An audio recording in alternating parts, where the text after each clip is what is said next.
So Gigi Hyland is the moderator of the next panel. She serves as the executive director for the National Credit Union Foundation. Prior to her work with NCUF, she served as a board member of the National Credit Union Administration, where she authored a report on credit unions' outreach to people of modest means. It's clear that she has worked for and behalf of credit unions for many years, and we are looking forward to the discussion of this panel. Thank you so much. Thank you, Nancy.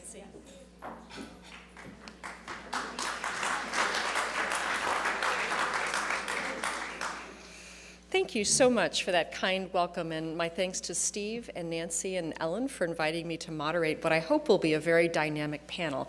I know we're at that just after lunch, or the nap time feels like it wants to come, so I'm going to try to engage you significantly on this issue. You know, we've touched today on a variety of different issues that circle around government interventions and innovations, and some folks have asked questions, and I hope to be able to address those with the panel today. But what we're going to talk about today is really the role that government can play at all levels in terms of fostering savings from youth to retirement, and through a variety of initiatives, online resources, innovations, communications, collaborations with the private sector, there is a great deal of opportunity where you can leverage the strength of multiple savings initiatives to do better for consumers and do better for the people that need to enhance their savings and improve their financial well-being. And on top of that, as you know, government certainly has the ability to respond to a variety of inconsistent policies that inadvertently discourage savings, and we had a little bit of conversation about that today. And I'm so honored to be able to moderate a panel of very distinguished experts in this field who have a wide variety of experiences at all levels of government to make our dialogue very, very dynamic, I hope. So I'm going to start directly to my left with Ana Alvarez-Boyd. These complete biographies, as you know, are in your package, but just to highlight a little bit of this, as you know, Ana is the Senior Associate Director for Community Development, Policy and Research for the Federal Reserve Board's Division of Consumer and Community Affairs. And her responsibilities include a wide variety of initiatives, including directing the board's community development programs and oversight of the Reserve Bank Community Affairs program. She's had experience prior coming to the Federal Reserve Board as the Vice President of Programs for the Congressional Hispanic Caucus. Prior to that, she was Director of Community and Multicultural Lending at Fannie Mae, and then she was also the Deputy Comptroller for Community Affairs at the OCC. So a variety of government experiences. We're very honored to have you here, Ana. Thank you for being here. To her direct left is Barbara Thompson. Barbara is the Director of the Office of Family Policy, Children, and Youth with the Department of Defense, and in that capacity, she has oversight for child development and youth programs, which serve 700,000 children from birth to age 18 daily at over 300 locations worldwide. She has purview over family readiness programs, including spouse career advancement, personal financial readiness, and the Joint Family Support Assistance programs, among several. So the military savings component and outreach part is what Barbara will focus on. And then to Barbara's direct left, I'm very honored to have the Undersecretary for Food, Nutrition, and Consumer Services of the Department of Agriculture, the Honorable Kevin Concannon, is joining us today. And that particular department, which the acronym is FNCS, has the principal responsibilities and funding authority for the Food and Nutrition Service, which feeds 1 in 4 Americans, and has lead responsibilities for promoting healthful diets through the Center for Nutrition Policy and Promotion. And in addition to his distinguished career at the U.S. Department of Agriculture, Undersecretary Concannon has served as Director of State Health and Human Services Departments in Maine, Oregon, and Iowa. So he's going to bring, we deliberately asked him to come, because he's going to bring a unique perspective to all of us who talk about financial well-being in the policy realm and the financial services realm. He's going to bring his experience from the state perspective in human services and health services, and how that interfaces so directly with savings. And then last, but certainly not least, and I have to find your bio here, Mr. Porro, who is here. Here he is. So William Porro is the Special Projects Administrator for the City of Miami. He coordinates the resources of the City Manager's Office of Economic Initiatives in conjunction with the Mayor's strategy to reduce poverty. He strives to create linkages through such projects as tax preparation, homeownership, in order to produce a continuum of care for residents and small business entrepreneurs. And again, we're delighted that he can bring a city perspective to the conversation. So we've, again, deliberately tried to have a wealth of not only knowledge and experience, but also hopefully at different levels of the government spectrum, if you will. So what I've done for purposes of, again, keeping you all engaged this afternoon after such a wonderful lunch is I'm actually going to throw out a question to our panelists to start the engagement. I'd like each of them to address it. And I think as we think of government interventions and innovations, and we can certainly think of various examples, Children's Savings Account probably comes to mind most immediately because that's such a hot topic. But what I'd like to ask you all to respond to is name one action that you think government can take at any level to foster savings at all ages. And Anna, I will ask you to respond to that first. Well, good afternoon. Can everybody hear me, or is this better? This is better? Okay. Well, first of all, it is really a delight to be back here with CFA, the America Saves effort. About 10 years ago, I hate to admit, but I was helping Nancy and Steve thinking about this, and also thinking about Hispanic America Saves and all the permutations of that came afterwards. So it really is a delight. A lot of new faces in the audience, though. Time goes by. So, to your question, in thinking about innovation in government, Paul Volcker would say that the last great innovation in the banking industry was the ATM. And you know, when you think about it, we're still sort of hanging on to that innovation in some ways. My team has been conducting a survey of mobile financial services for the last 3 years. And year after year, we see a really dramatic increase in the number of people that are using mobile banking services. And the thing I think that really stands out for me every time I see this survey is the number of low-income people that actually have phones, have smartphones, and are using them, and are actively using them.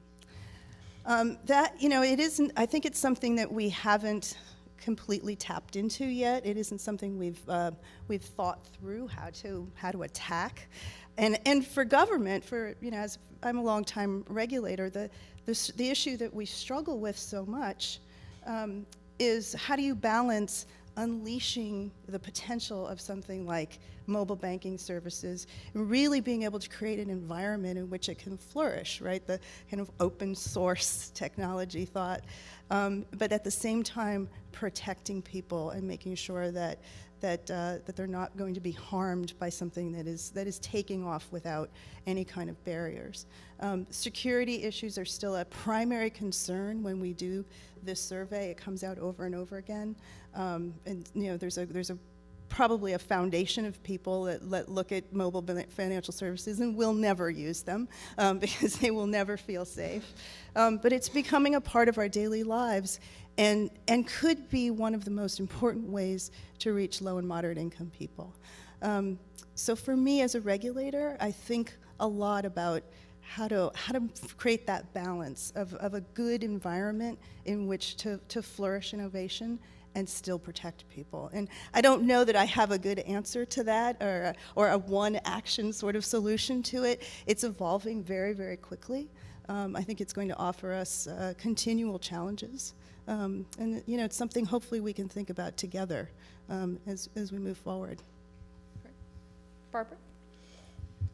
I think, from my perspective, from the Department of Defense, the greatest thing government can do is create policy that supports people to learn how to save. And so, for example, in the DoD, we have a policy requirement that every service member, either at basic training or at their first duty assignment, has to complete financial education.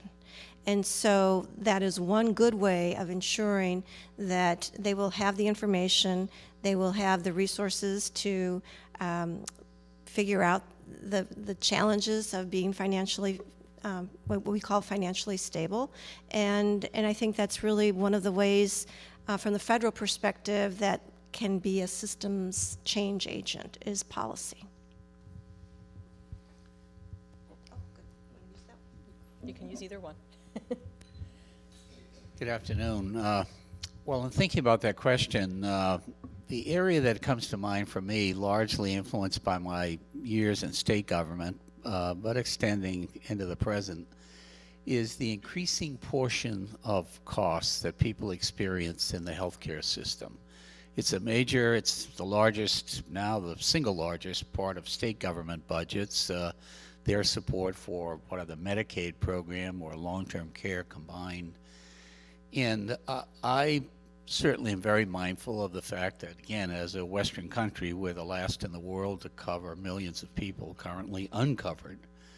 So I would favor incentives right from the get-go to in the form of tax incentive, tax rebates for paying for insurance for those households that have the financial resources to be able to afford to insure their children health insurance, put them in the equivalent of accounts that can't be touched until they're college age or until there's a major emergency. And for people on publicly financed healthcare systems, similarly, create ways to incent people to make sure that they're covered. And this I believe might be a way also, because I agree with the comments about policy. I think overarching policy makes a huge difference in terms of people's choices. I would use it as a further lever for those states across the country that currently elect not to help people in terms of healthcare coverage. I'm very mindful of that as I travel the country, and I oversaw for 30 years in 3 states the Medicaid program for people with disabilities, for children, for pregnant women. And I know the difference that access to quality health care can make to people. We unfortunately don't have access to health care for tens of millions of people in the U.S. And I'd like to create incentives for individuals, but also incentives for governments and chambers of commerce and other folks to say we ought to be doing this, because preventive health care makes a lot more sense than wheeling somebody into the ER. But if we can align that as well with a series of savings incentives for people that can't afford to cover their children and themselves, I think over time that's going to pay for itself. Well, thank you. Let's get the important things out of the way first. Go Heat. I went jogging today. Don't do that. I went jogging. Yeah. I went jogging today, and I had a Miami Heat T-shirt on, and I got a lot of dirty looks. I'm just going to let you know that. So anyway, to add what Mr. Concanon just mentioned, which I really appreciate, from a city standpoint, if we could think about it, and I think one of the panels mentioned it, if we can think of incentives with the end in mind, I think that would do quite well. I think somebody had mentioned, instead of it being something that's ongoing, maybe be transactional based, the incentive, similar to where you have IDAs, you have the earned income tax credit, are good examples of that, where you have the constituent doing their part, you have government doing their part, and the match doing their part. I think it works well at the local level, which is something that's sustainable. That's great, thank you. So let me just take a break and introduce our final panelist who is here. U.S. Treasury Department Deputy Assistant Secretary Melissa Coity is responsible for matters concerning consumer policy. In addition to leading the Treasury's consumer policy agenda, she also leads its efforts to examine emerging trends and the growing use of technology and data in financial services. She supports Treasury Secretary Liu in his leadership of the Financial Literacy and Education Commission, and she previously served served as the executive director for President Obama's Advisory Council on Financial Capability. She also was deputy director of the asset building program at the New America Foundation. So she has a lot of great experience. So we're so happy to have you. And no worries. And the question I had posed, which is to name one action government can take to foster savings at all ages. So. What a great entree to talk about MyRA. How many people here are familiar with MyRA? Excellent. And I'm sure you have lots of questions about MyRA. We're in a little bit of a quiet period in some respects. For those of you who don't know what this is actually a foremost priority for the president and the administration overall in terms of fostering savings. The president mentioned this in the State of the Union address. Some of you may have heard about this. This is really our effort to leverage the power of the federal government, not only in all of the many other ways that we can affect savings through policy, through regulation, through the bully pulpit, through the convening power, but literally through our ability to actually build a product. And that's what is underway right now. Is the creation of an accessible, simple, and affordable savings product. I don't know if I'm supposed to stop for that noise. Okay. Totally savings product for Americans across the country. So this is a U.S. savings bond. For those of you who may ask, we have the authority to do this. We also have the resources to do this. That we are developing and wrapping in a Roth IRA structure. And it is intended to be a savings vehicle for people who don't necessarily have access to other savings opportunities, especially savings opportunities through the workplace. So those who don't have access to a retirement account program. We are intending to roll this out at the end of the year, starting small. We want to leverage what we've learned from our colleagues at CFA, as well as others in the asset building community, about leveraging the fact that setting up a savings system, automatic savings can help to build incrementally a savings amount that's meaningful over time. So we're using the workplace as our first way in which people will be able to contribute to this MyRA product. We are also making this accessible because we want to make it a low cost. We know that high contribution amounts, high requirements for savings keep a lot of people, especially the folks who I think we're really thinking about, lower income families and households, from getting into a longer term savings option. So this will require at a minimum $25 to open the account. That's pretty reasonable. Over time, people will be able to contribute to this by as little as $5 on a monthly basis. Individuals will be able to save up to $15,000, and at that point, once they reach that rather meaningful balance, they can then elect to roll it into a private account of their choice, or we'll work with them and we'll have some options in terms of where they can roll it over. So to answer your question, Gigi, I'm happy to talk more about this. I think that there are a lot of different ways that the federal government can be promoting savings. Again, bully pulpit, convening power, regulatory rules, tax incentives, I heard you mention that, but also the ability to actually build a product. So, That's great. Welcome questions on that. Thank you. So you've all named one action in your opinion that you think government can take to foster savings. Could each of you give some examples within your own experiences of actual government successes in fostering savings? And then, of course, I'm going to play devil's advocate and ask you the opposite question of things that may not have worked and what were the lessons learned from that. So let's start always with the glass half full. What were some successes that you can name? And let's continue the same progression. So Anna, can I ask you to answer that one from your perspective? So a couple things. I'm going to actually start with college savings plans, since I have two children, one soon to be in college in the fall and one already there. I actually feel that the 529 plans, because the states have so much flexibility in how they can apply those plans, have been a success. I don't know that the federal plans has been quite as much of a success, but at the state level, there's a lot of flexibility and probably even more that they haven't fully explored yet that can be done. And those plans, you know, there's a small, you can have a small, up to, I think it's like $25 that you can start with, and that makes a lot of sense for a lot of people. People are much more conscious of saving for college because of the amount of marketing that's gone on around 529 plans. So I think that's been a step in the right direction. Of course, we have to deal with the reality of how much college costs and everything that goes with that, and the amount of loans that, of course, that our students are holding on to. But it was definitely a step in the right direction, and probably a place where we can build even more so. I also want to say a word about the Community Reinvestment Act.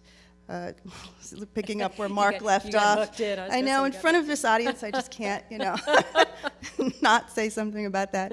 I've been working in this space for, you know, a couple of decades, and have seen, particularly in the service test area, a much more focus from lending institutions about being willing to experiment.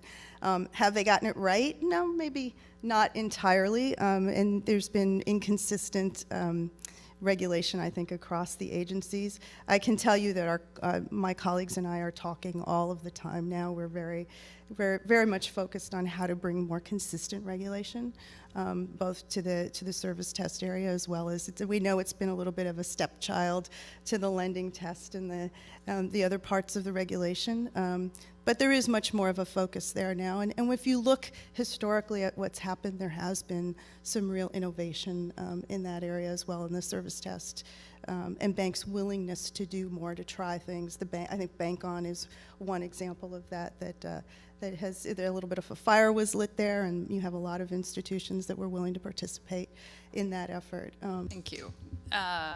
So for many of you who've been around the field for a very long time, the asset building field, you won't be surprised, I think, when I call out the government program that I think has been successful and pretty fundamental in terms of demonstrating a way in which government can support, encourage, enable savings and wealth building is the Assets for Independence Act program.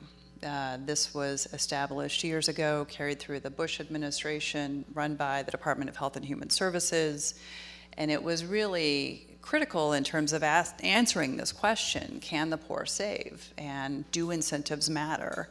And we learned from that program, yes, the poor actually can save, incentives do matter, financial education matters a lot, and that there's a lot of complexity around how individuals, what are the factors that go into an individual's decision about saving.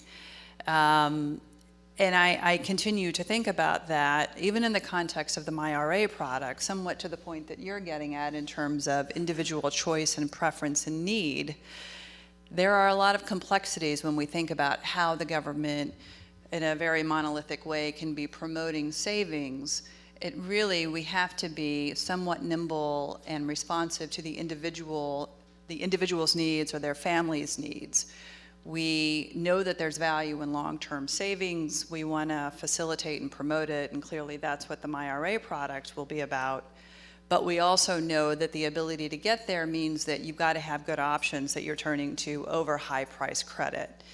And so in some ways, I know there were some criticism when those in the asset building or in the AFI, Assets for Independence Act program, would pull the money out earlier than we all thought would be ideal, but the reality was that wasn't a bad thing at all, because it's a much better option than some of the other alternatives that they would be turning to. So I continue to reflect on that when we think about our large sort of big ideas around savings and what the federal government can do. How do we make sure that we're building in savings that can be flexible and meaningful for the individual circumstances? If I can add to that, many might be wondering, well, out of the people up here, why is the city of Miami even involved in this type of initiative? If I can give you just a brief history, back in the prior census, not the 2010, but the one prior, the city of Miami was the largest poorest city in the nation. prior to just me coming on board. And they did something quite unique at the time, which now the Cities for Financial Empowerment is a coalition group that pretty much take this very seriously at the municipal level, is that something had to be done. And they, by legislation, they created back then what was called the Anti-Poverty Initiative. Back in 2005, I renamed it to Access Miami. Access Miami is an acronym. Stands for Assets, Capital, Community, Education, Savings, and Success. I spend my time doing one of four things every day. I facilitate access to benefits, access to capital, accumulating wealth and assets, and each one of those is undergirded by financial education. I share that with you because we basically pick the low-hanging fruit. Someone mentioned it again in one of the other panels. You don't need to recreate sometimes or get very innovative. Just use the things that are already there. Many municipalities start with the Earned Income Tax Credit. We have now 20 sites. We have a multi-benefit platform that's called Benefit Bank. We have the VITA model. I even, which hopefully I'll be able to share a little bit later, our private partnership with a paid tax preparer for 5 years to accumulate wealth for our constituents. If I can add to the IDA, the city actually put money aside and funded the IDA, but we didn't want to get into the whole, we wanted to provide the match but not get into the whole rigmarole of actually providing the accounts and so forth. So we dealt with a nonprofit, a very successful nonprofit, by the way, and gave them the administrative costs and the match dollars for that particular program. So you would think, well, what is the city benefiting from that? Well, in the city of Miami, they were able to purchase $12 million worth of assets, mostly homes. Some were small businesses. The city of Miami is about 95% micro enterprise of 5 employees or less. So mom and pops is what makes up the entire city almost. So a good portion of those, over 98%, bought homes. Those homes are still there today. Nobody was foreclosed on even through the recession, because financial education was a key component of that program. So it was very successful from that standpoint. That's great. Let me keep the heat on let me start kind of at the state perspective, and I'll leverage your state experience. You know, talk about maybe some of the things that have been tried. I'm going to stick with you, William. Talk about some of the things that may have been tried at the city level that didn't work, and what's that kind of learning path going forward to try to generate successes? You just described a situation of a city which, you know, very low income, micro enterprise. What were some of the efforts that you had that didn't work, and perhaps how have you adjusted that as you've worked with the city of Miami in your capacity? I'll be honest with you, and I think Kathy can vouch for that in a standpoint, is that I didn't have many mistakes only because I was dealing with the right people. Mm-hmm. So if San Francisco was doing something that I could do in the city, and if I could steal it from them, by next week it was done. I didn't have to reprove the program. So I was very wise from that standpoint. You're looking at the entire team of Access Miami, me, myself, and I. So with that said, it has to be sold really. I mean, every time I have a budget just like fire and police, which again, I take it for granted because I'm now 2 administrations into this type of process.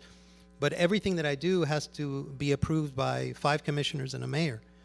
So it's not by mistake. What I do, and being from the private sector, is I bring the acumen of this has to make dollars and investment sense.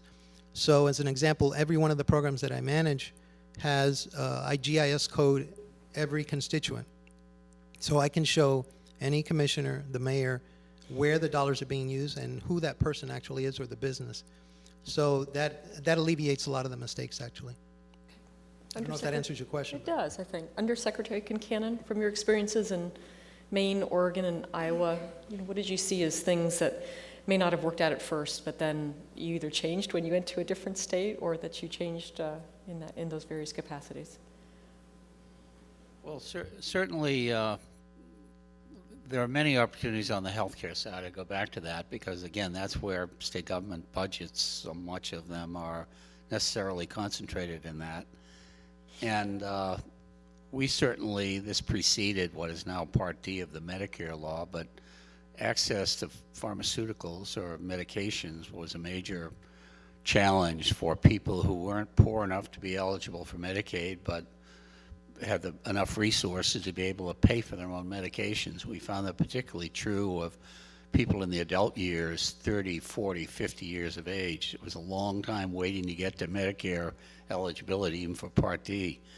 So we introduced a state-based program that was that relied upon the purchasing power of the state Medicaid agency, which at the time was the largest purchaser of medications collectively, and allowed people within the state who had no insurance coverage for $1 to become eligible for it. And it served several 100,000 people, but it drew the ire of the pharmaceutical industry, and we were sued in the federal courts, lost at the trial court, won at the Court of Appeals, and then it came up to the Supreme Court. We got a mixed decision out of the Supreme Court on that, on using Medicaid as a lever to require, in this case, the industry to give discounts to folks who otherwise had no insurance.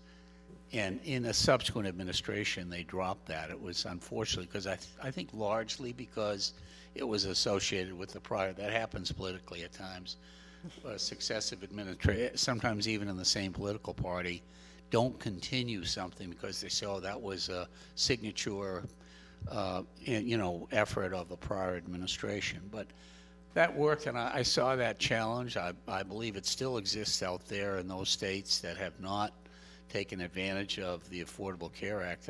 I'm sure there are millions of people who could benefit by something as simple as medication access who struggle in states. Florida comes to mind certainly as one of those places. That's great. So jumping up to the federal level, talking about efforts maybe that didn't succeed, and one of the comments that was made earlier today is that we have sometimes a lot of conflict between things like, asset means testing and which affects essentially the state and federal coordination of savings initiatives and how that interacts. And so maybe speak from your various perspectives. Melissa, let's start with you at the federal level, sort of how you see things that maybe weren't successes that can be improved upon, and that sometimes that second part of that question for you at the federal level is that conflict between the left hand not knowing what the right hand is doing, or not being able to make those work collaboratively to foster asset building and to foster savings. Sure. There's no press here, right? That is correct. Okay. There is no press here. Is that So correct? I am No seeing press. Caroline out here in the audience, and I think she knows where I'm going to go. This preceded my time at Treasury, but I was quite engaged in some of the thinking around this, and many of you here, I think, have put your finger on the fact that the tax time moment and the average $3,000 tax refund is a really big opportunity in terms of trying to encourage savings. The Treasury Department had undertaken an effort a few years ago to take advantage of that tax time moment to provide tax filers, especially lower income tax filers who are typically the ones who get the paper check, with a safe, affordable, reloadable prepaid card product that had a savings component attached to it. What I'm going to tell you a little bit about is just the fact that putting together some of these endeavors can be sort of overcome by plumbing issues. I mean, they're not sexy, they're not interesting, but my God, they're so important to get right. And also, frankly, overtaken, as many of us know, by politics around some of these things. There's a happy ending at the end of the story, but Treasury distributed a reloadable prepaid card to tax filers who were getting paper checks, but at close to the last minute, there was some recognition that we couldn't exactly use the data that we wanted to use to really be very careful and identify who were those tax filers who would benefit from this product. So we had to go another route in order to generally identify areas where we would target this messaging. And guess what? The uptake was not what any of us would like to see as we're trying to encourage savings among low-income households. Part of the little bit of the positive coming out of this, though, was some of those who actually did use the savings account and did put some of their refund into that savings account actually kept it. I mean, kept it, I believe, even into a year into the next year. And some of them, I know it was a small number, but even put additional money into the savings account, if I'm not mistaken. 25, almost 25% deposited your tax refund in the next year into the account. That's right. That's right. So lesson learned. Make sure that you get the plumbing right when you are embarking on one of these endeavors. I use that to then share some information with you all about what we're doing now. We just, as of last week, have launched and announced that we are establishing a financial empowerment innovation fund. We have about $6 million to test out some new strategies around promoting savings and financial capability. We have a lot of different things that we'd like to seed through this fund, but one of them is around leveraging the fact that we are dispersing billions of dollars, if you include Social Security entitlement payments and other payments, not to mention the payments that are dispersed at the local level. How do we take advantage of the distribution of those monies to promote savings, to promote more informed financial decision making? So we're looking for ideas. I'll just give you the website link. Please go there. We are wanting to test and pilot different ideas. It's Treasury, let's see, US, www.treasury.gov/innovation fund. You will find lots of details about the ideas that we're looking for, but we're not giving up the fact that we really can utilize government's role as distributor of lots of different entitlement benefit payments to really help people succeed with their money. That's great. Thank you. Anna, do you want to tackle that same question?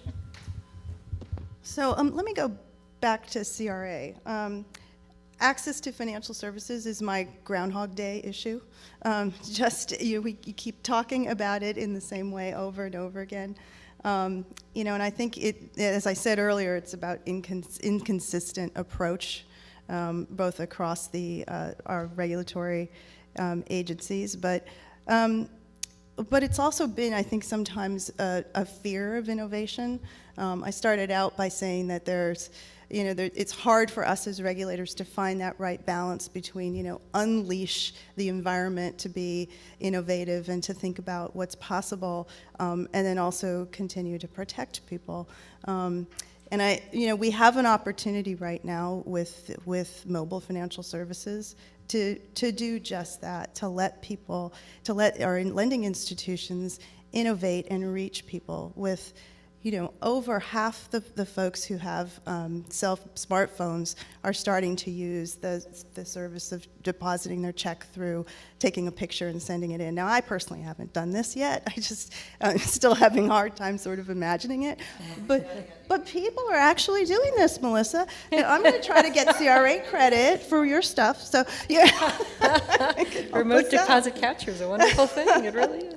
But I'm really, honestly, very surprised that year after year as we do this survey that the numbers are increasing so dramatically. But I don't think we're sending the right messages yet about how to do it safely, how to do it well, and the fact that it's allowed and that we're trying to encourage it. There's a lot of mixed messaging still in the way that we're approaching that. And we're working through it. We're talking, as I said, on a regular basis to each other, which is a huge breakthrough in and of itself, and moving ahead. So That's great. I don't know about not being successful, but I think there are ongoing challenges. And one of our most challenging things that we have to deal with the department is this constant churn and turnover. And so it's building the awareness and making sure that people have awareness of the supports that are available to them to help them save and to help them have a financial security. And I think that probably can apply across the spectrum when it's so frustrating when you have programs and resources that are available and people are not accessing them or they're not acting upon them. And I think that's very frustrating when you know that we sometimes really do have the answers to improve their financial stability, that they just don't access them.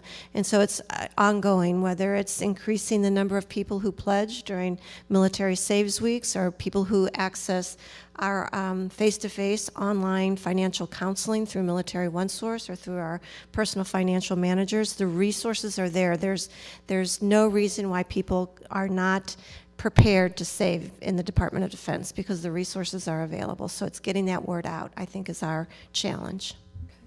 And probably the second part of that question to Anna and to Melissa's, again, those instances we find where one part of federal government policy says one thing and then we're trying to foster savings. How can we work to try to overcome that when you have, barriers that just don't encourage savings, but primarily asset means test? What would you suggest, or how are you addressing that at Treasury and perhaps the Federal Reserve, if you'd like to talk about that? Because that came up this morning as part of the dialogue, so I wanted to make sure to address that. So I think this answers a bit of your question, but I want to underscore a little bit of what Anna said too. It's not even in the CRA context. As you heard in the intro to me, we spend a fair bit of time looking at emerging trends in financial services and in particular in payments. And so I've had some really interesting conversations with industry in terms of some of the more forward-leaning products that are being developed, including products like the American Express Bluebird card, which is being distributed through Walmart stores, that has a savings function attached to it.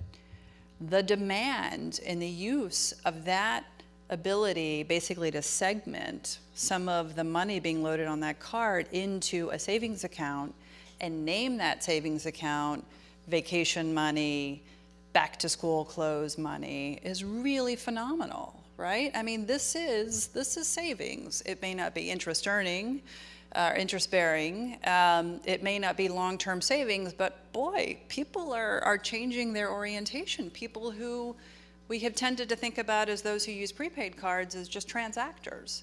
So to bring it back to policy, have we kept up with that, right? Do our rules with respect to savings and transaction, Reg or otherwise, really, set sort of norms and rules that are able to then foster those kinds of savings opportunities? Are we there yet? I think that's a really important piece. And I think that it requires that we're having dialogue across all of the different agencies, including with the state regulators, because they have a really important piece in this as regulators and money transmitters.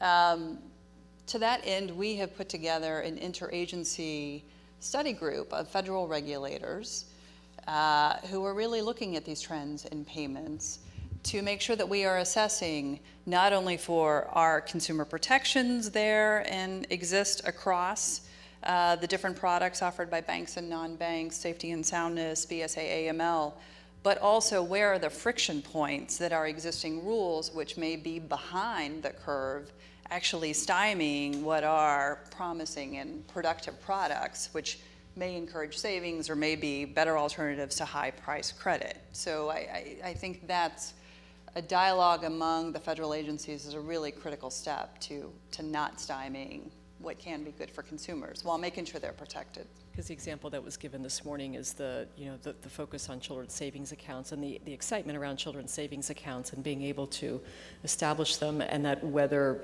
funding those types of accounts jeopardizes a family's SNAP benefits. It's kind of that that tension between a variety of things. So that's that. I'm sorry, I should have been more specific, but that great perspective. Anna, do you want to address that, and perhaps then Undersecretary Kincannon? Yeah, well, I couldn't agree with Melissa more, and I want to say Melissa has brought incredible leadership to Treasury in bringing a number of sectors together. No, you really have. Going to the FLEC is a really wonderful experience now. The Federal Financial Literacy Education Council, you really have brought some focus there that we have not been able to achieve before. Really, the kinds talking about starting early and moving forward in a different way. The security issues are pretty big. I keep coming back to that because consistently they come back to us as a significant barrier, and we do have a responsibility as regulators to create the right environment you sort those issues out, the security concerns, and look at all of our regulations and make sure that they align. And actually having someone from the CFPB is actually an important part of this conversation as well, because they're going to be a very important part of aligning those regulations so that these, the kinds of innovation that's happening can happen in a more clear way. Undersecretary Concannon, from your perspective of, dealing with, certainly from the USDA perspective and SNAP benefits, and how that then links to other efforts in other parts of the government to foster savings and possibly, conflicting rules and regs. Well, SNAP actually, as most people here perhaps are aware, now serves each month about 46 million Americans. That's a reduction of about 1 million persons year to year to the last month. But it's very responsive to what's going on in the economy. But it has several features that folks here may not be aware of. The Food Stamp Act, the cornerstone of the SNAP, the food stamp program, in terms of eligibility, says you have to be a U.S. citizen, or you have to be documented, you have to be a legal resident of the U.S., and your income has to fall typically below 130% of the federal poverty level. There's some exclusions, but there is an asset limit as well of $2,000 for individuals and $3,000 or $3,500 for couples or senior citizens. There are some exceptions. But in 42 states across the country, those states have availed themselves of a waiver and what's referred to as categorical eligibility. And it's a really important feature because in those 42 states, families still have to meet the income test. In other words, their income cannot exceed those limits that I mentioned, but they may have assets. And the beauty of that, particularly these days, because we have in the SNAP program some 41 or 42% of individuals benefiting from that each month. At least one adult in the household is in the workforce actively with earnings. That's a considerable increase over 10 years ago, 15 and 20 years ago. We have a lot more people who are working. Unfortunately, it shows their income is less, they're at minimum wage that hasn't kept up, or they're not getting 40 hours a week. But in those households, the ability of the person or the household to benefit from SNAP without having to spend down or exhaust whatever savings they have, that's the important feature that we point out to folks. That's very true for seniors. They may have modest savings that, again, absent that in almost 10 states now, they have to spend down to that $3,000 level before they can get the benefit. This is a completely federally paid benefit. But in those other states, the majority of states, happily, the categorical eligibility allows them, as long as they meet the income test, to not be required to spend their assets. And we think that's really important from a resiliency point of view, from the point of view of people who have been out of the workforce for a while. Why make people spend down to $2,000 to $3,000? Great, thank you for clarifying that.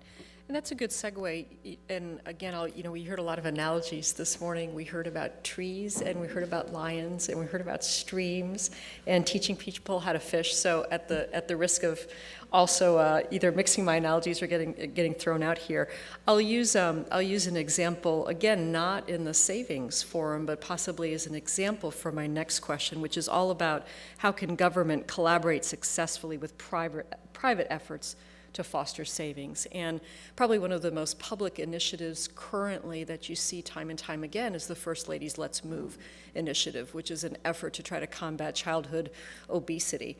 And there are a lot of naysayers for that effort, and what is tremendous, and that what has happened, and it's probably because it's the First Lady and she's very dynamic, but she's been successful in getting a variety of different constituencies, none of whom would talk to each other before, large manufacturers in terms of sugared products and products sold to kids, the nutritionists, the environmentalists. She has successfully brought all of those constituencies to the table to deal with this issue, this plague of childhood obesity that our country is going through. And that success obviously stems from her dynamism, but also from a recognition amongst all of those different parties that, very simply put, we have an issue here. Well, with savings, we have an issue here. How does government collaborate successfully? Because government cannot do it all. Having been a regulator myself, I know that government simply cannot do everything. It certainly can innovate, it certainly can lead, it can certainly assure that balance and safety and soundness and consumer protection with innovation. How does government collaborate successfully with private efforts to foster savings? And I'll simply open that up to the group, whoever would like to take that first. Well, I'm glad to address that. Well, part of my responsibilities is to oversee the 12 Reserve Bank's community development programs. And we have an enormous convening power at the Fed and regularly use that, particularly the banks, the Reserve Banks, bringing lending institutions together with community to look at the needs and help decide and foster activities coming out of that.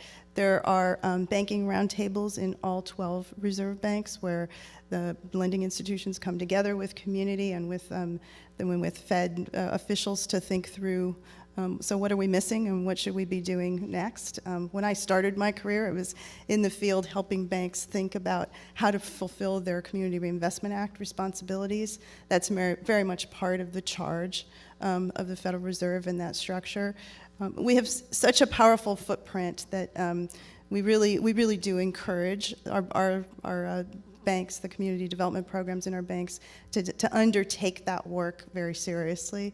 And they're doing some interesting creative things. I think San Francisco and Dallas have been great partners in the Bank On program and really helped to grow it and foster it for greater savings in those communities. They took great leadership roles. So we'll certainly continue to do that, to use our convening power both at a national level with my team in Washington and throughout the system's footprint.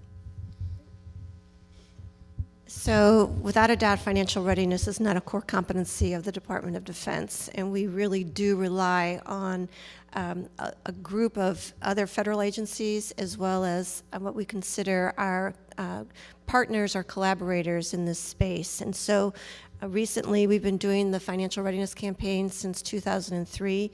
We have memorandums of understanding with these organizations, and we've started to re-energize our efforts by calling together and convening. As Melissa said, that's one of our opportunities to really expand the availability of resources with what we call a financial roundtable.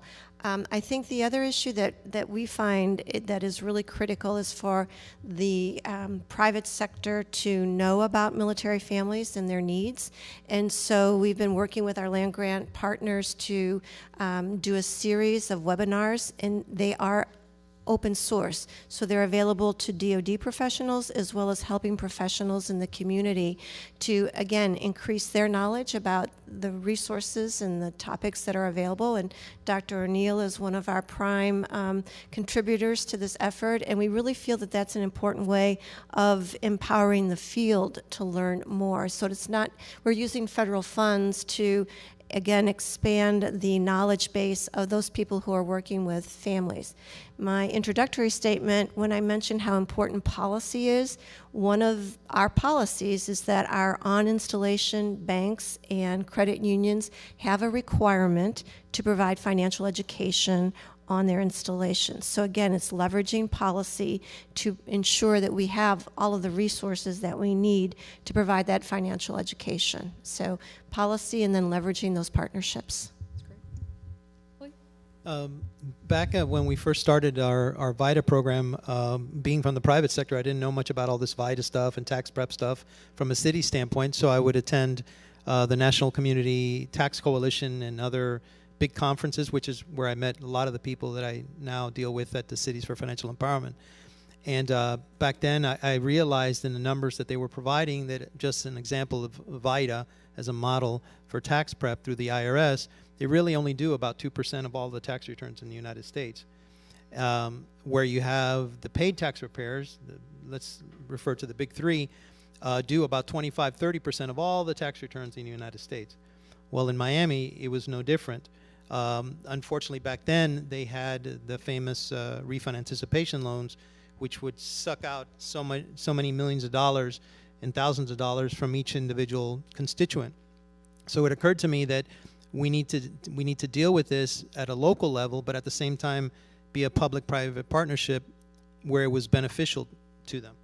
So I approached one. I won't name who the paid tax preparer company was, but it's one of the big three, and went to them with a proposal basically saying, I'll help you increase your acquisition of new customers.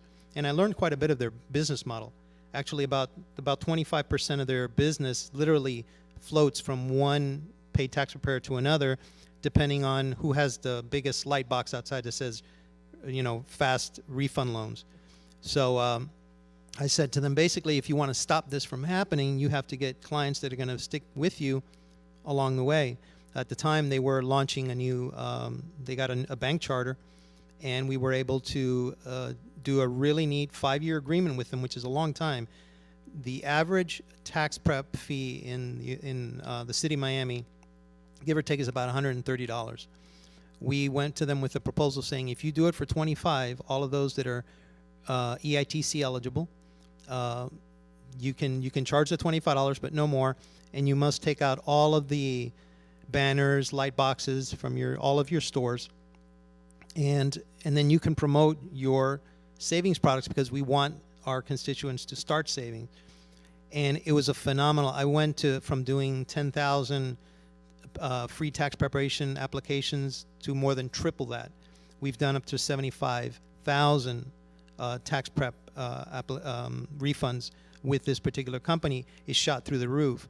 But that's not the beauty of it. The beauty of it is that the bulk of those people were able to start debit cards, start IRAs, start savings accounts, all through their infrastructure. That's something that we could not have done by ourselves. But by using the private sector, they got a great deal. So we saved them over $3.5 million in fees. They got new customers, and we were able to get them to start savings. So that's how we were able to do it. So it's a great question, and it's almost hard to think about which partnership or which relationship, because it's not always partnerships to call out. I mean, at Treasury, we leverage relationships, partnerships with industry to do our business, especially around dispersing payments. I think one that's worth noting, it's a little less on promoting savings, but it's something that we've done recently, and I'm sure is a priority for a lot of you in the audience, is how we're helping people who are graduating from college manage the student loan debt. It's a big priority for us. It's a big priority for all of us in the room, and it's a big priority for how we're thinking about the economy going forward. We have a number of different options that students, graduates, those who even haven't graduated but who are carrying student loans, we have options in terms of how they can make those monthly payments manageable, reducing it all the way down to 10 or 15% of their discretionary income. We've had these options for a number of years, but the uptake had been rather dismal. And we realized that we need to do a better job of getting the word out. And so our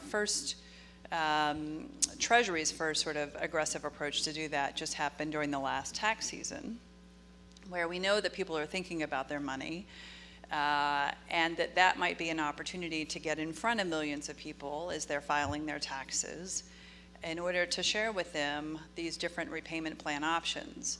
And the punchline is we partnered with Intuit to do this.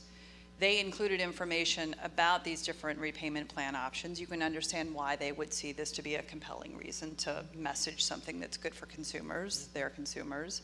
But we ended up driving about a third of the traffic to the Department of Education's website to these repayment calculator estimators. So the partnership with the private sector can be instrumental in terms of getting the word out about our different policy objectives. Thinking about how to do that safely, right? Making sure that everything is buttoned up so that you don't feel like the consumers are going to be at risk for something else that may come down the road is a really important part of this, but these partnerships are critical. The one other thing that I will mention is we have just begun, we've just newly seated a new Council of the President that is focused on building the financial capability of young Americans. And we put this council together with executives from the philanthropic community, from the corporate community, from the academic community, because we've got to have these partnerships, and everybody's got to see the compelling reason to be a part of building solutions in order to actually get somewhere. And that does take partnerships with others to make that happen. Just to give you the headlines, this new President's Council is focused on what are young children learning in the classroom about money, in and around the classroom. There's a lot of interest in making sure that kids are learning this very early on through school. Another piece is focused on how are young people making decisions about higher education and then managing the loans that they're coming out of school with. And then another piece is focused on cities and communities. This is Jose Cisneros, and I'm sure we're going to be doing a lot on children savings because of his leadership, his being a part of the council. And then a last piece of the council is really to look closely at how are we using technology and product innovations to help promote financial capability. How do we use the mobile phone connected with an account so that somebody's making a smart decision in the moment not to overdraft or to put a little bit of money away because they're connected through a social network to their peers who are going to see when they don't choose to save. So stay tuned. This council has just come together, but it really is all about everybody on this council seeing this being an imperative that we've got to build the financial knowledge and the capability of Americans going forward, especially our youth. That's great.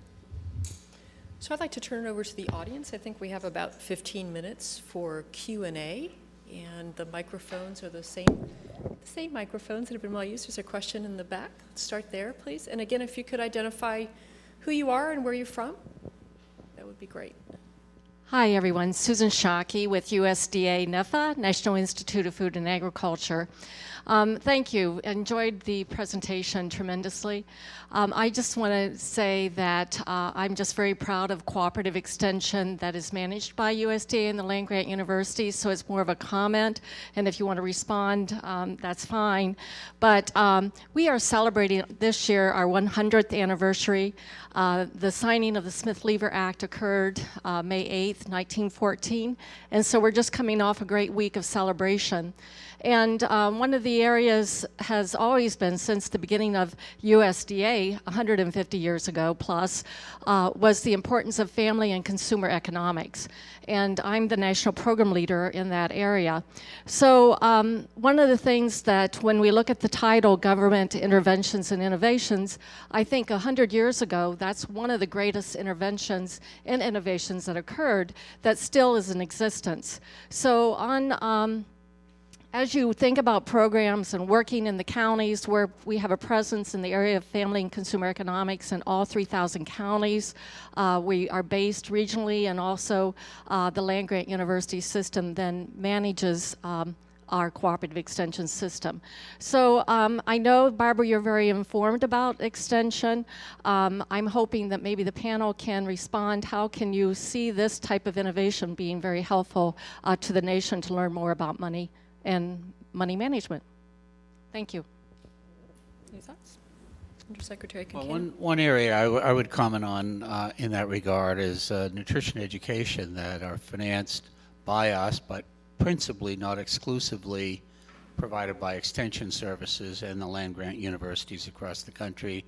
The particular focus is on low-income Americans, people who are either eligible or close to being eligible for some of our needs-tested programs like SNAP.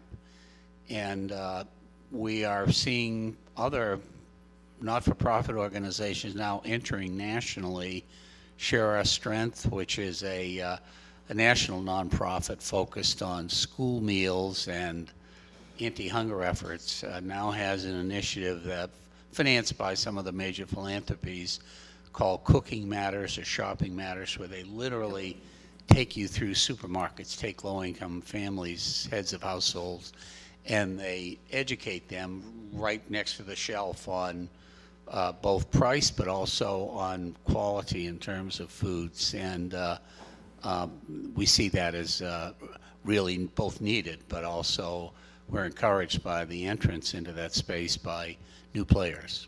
That's great. Thank you. So there's a question, gentleman, right here in the middle. Yes. I'm sorry, can you wait for the microphone? Thank you.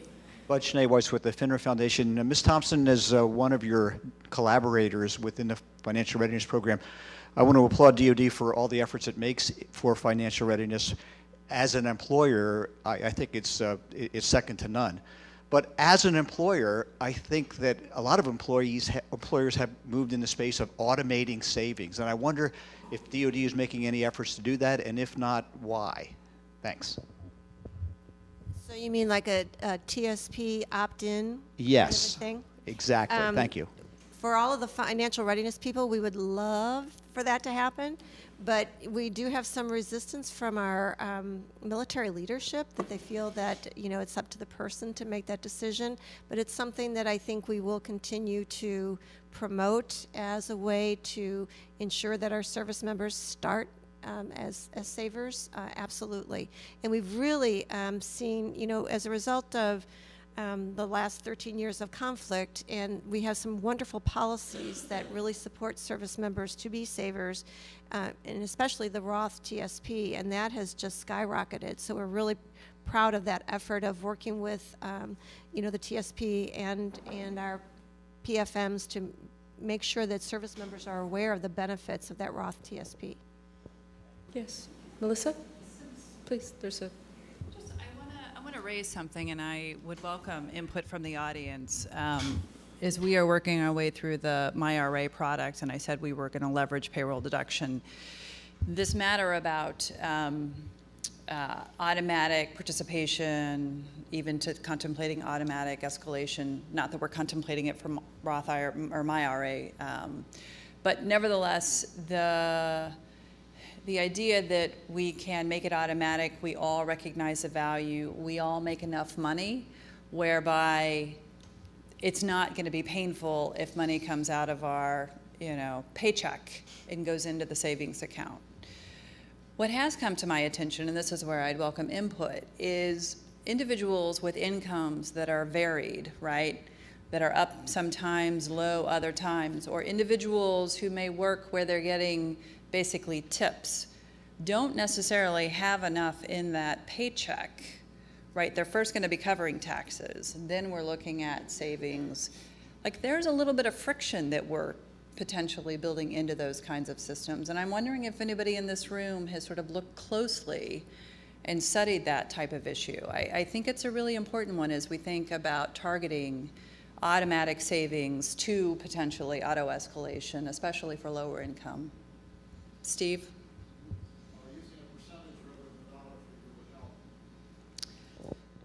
Fair, but we're still potentially talking about very low amounts. I mean, think about a waitress who's getting her money back via cash as opposed to what shows up literally on her paycheck. It's complex. It's solvable, but I think it's worth making sure that we think through. Any feedback for Melissa on that? I see a couple of hands. I'm not sure if they're questions or feedback. Feedback, please. Thank you.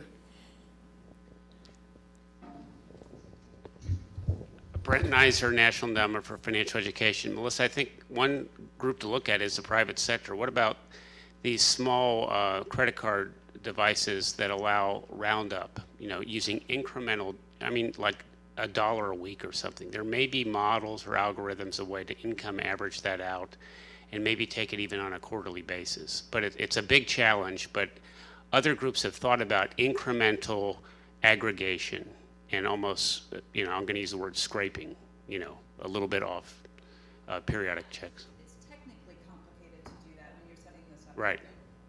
Sure is. But given enough time or bandwidth, you might be able to pilot something. So. Any other feedback for Melissa on her question to the audience? Okay, I know we had another question here. Please. Hi, Courtney Bettle, Baltimore Cash Campaign.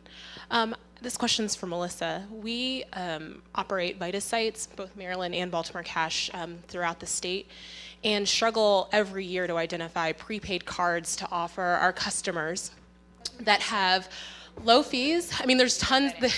There are a ton out there, but often have very high fees or are often predatory. We spend a lot of time sort of weeding those out to figure out which are the best products to offer our customers.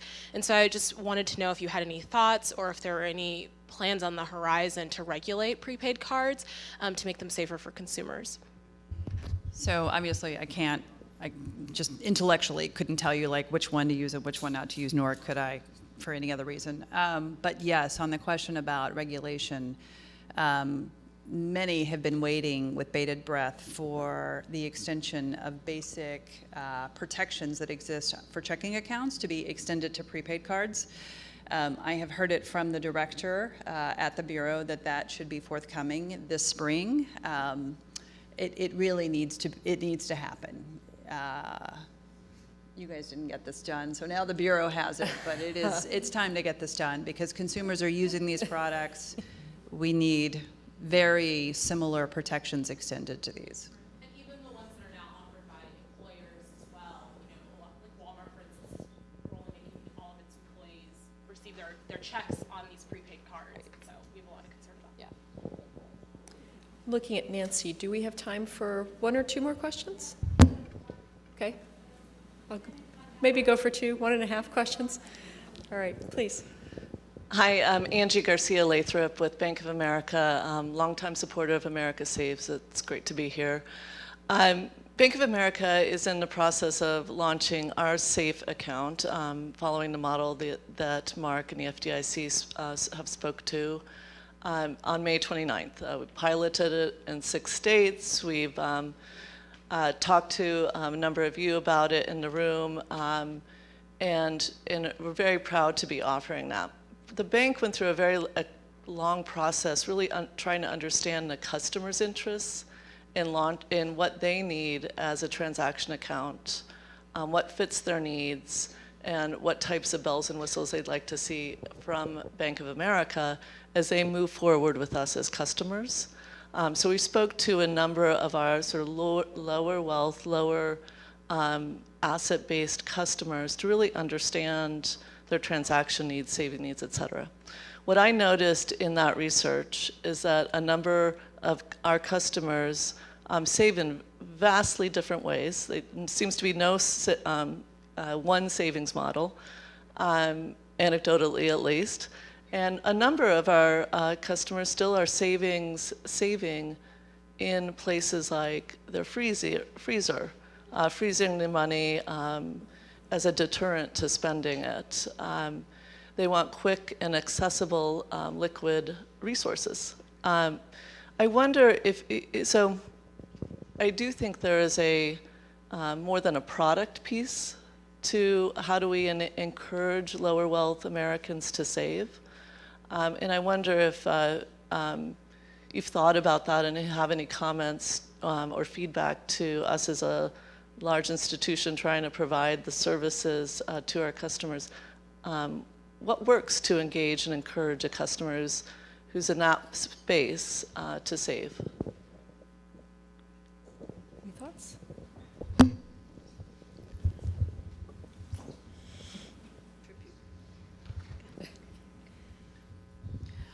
Well, Mark made reference in his remarks to a book by Eldar, I'm going to get the last name right, Shafir. He talks about, in his book Scarcity, he talks about the mindset of people who are constantly, having too little to do. And I think some of that need to have cash on hand it has to do with that mindset about having too little and needing to manage what little you have. And putting it in a lending institution sometimes feels like you no longer have control of it. There's some really important lessons there, and probably more research that can be done for us to be thinking about how to get through that. I would really recommend that book, or if you have a chance to to hear him speak. He's incredibly compelling, and as we learn more and more about how the brain works in this area, what compels people to hold on and think about what little they have in that way, we'll get better at being able to reach through it. But it's a difficult question. Like I said, this is my Groundhog Day issue. Like, how do we reach people? We have time for a half a question. Yes, gentleman in the back, this question. Mike Chess with Aberdeen Proving Ground Federal Credit Union. So today, all day long, we've been talking about serving the underserved, and the topic has kind of been floating around about the SNAP requirements for serving those and the income limitations that they have in order to get the benefits. How can we, or is there a dialogue at the government level in finding a balance to allow them to save and still give them the benefits, but sort of helping them out of that hole, if that makes sense? So allowing them to save, to have those reserves so that they're not dependent on those benefits anymore. Well, that's exactly what maybe I wasn't very clear when I talked about something called categorical eligibility.